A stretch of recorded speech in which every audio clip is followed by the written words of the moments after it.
আমি 2018 থেকে এই মৌমাছির খামার শুরু করেছি এবং আমার এই জালকাঠিতে তিল এবং সূর্যমুখী ফুলের মধুটাই বেশি হয় এবং এই জায়গায় তিল এবং সূর্যমুখীর মধু আমি 100 বক্সে আমি 7 থেকে 8 মণ মধু সংগ্রহ করি ফার্স্টে কালেকশনে, পরে আরও বাড়বে। কিন্তু এই এক এক মণ বিক্রি করি আমি 22 থেকে 24 হাজার টাকা, আর আমি খুচরো বিক্রি করি 700 টাকা করে।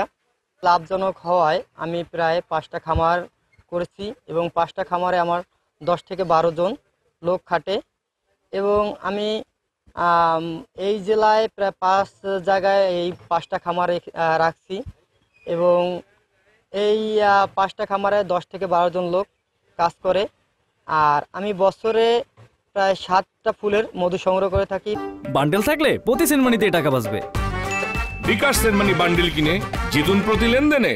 আমরা বর্তমানে তিলের মাঠের মধু সংগ্রহ করছি, তিলের ফুলের।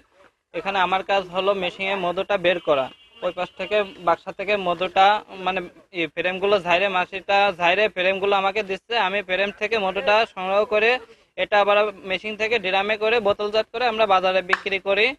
আমাদের মধু সংগ্রহ করার জন্য সর্বপ্রথম হচ্ছে মৌমাছি পালন করতে হয়। মৌমাছি পালনের মধ্যে 3 শ্রেণীর মৌমাছি থেকে একটা মদ্দা মাছি, একটা রানী মাছি আর শ্রমিক মাছি।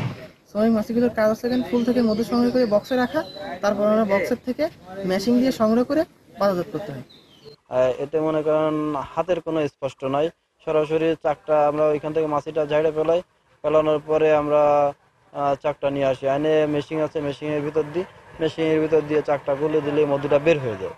বের হয়ে গেলে ওই মৌমাছির ওই ফ্রেমের কাজটা শেষ, আবার যে অবস্থায় ছিল ওইখানে ওই অবস্থায় নিয়ে আবার চেটআপ দিয়ে দিই।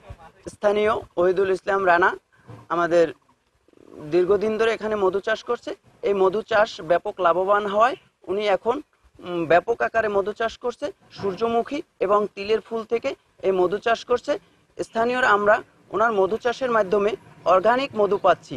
ওনার এই যে মধু চাষের ব্যাপক প্রসার হওয়ায় আমাদের জালকাঠি জেলার মধুর চাহিদা পূরণ করে দেশের বিভিন্ন জেলায় মধু সরবরাহ করা হচ্ছে এবং স্থানীয় যুবকরা যদি আগ্রহ প্রকাশ করে মধু চাষের, সেক্ষেত্রে বাজারে ব্যাপক চাহিদা আছে, লাভবান হওয়া সম্ভব।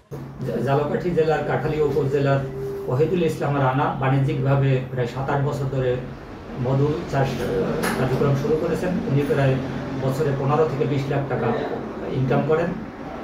এই পেশায় যদি জালকাঠির কোনো উদ্যোক্তা এই পেশা গ্রহণ করতে চায়, বেসিক তাদেরকে কারিগরি প্রশিক্ষণ এবং আর্থিক সহায়তা করতে বদ্ধপরিকর। বেসিক দীর্ঘদিন ধরে এই শিল্পের সাথে যারা জড়িত তাদেরকে সহায়তা করে আসছে।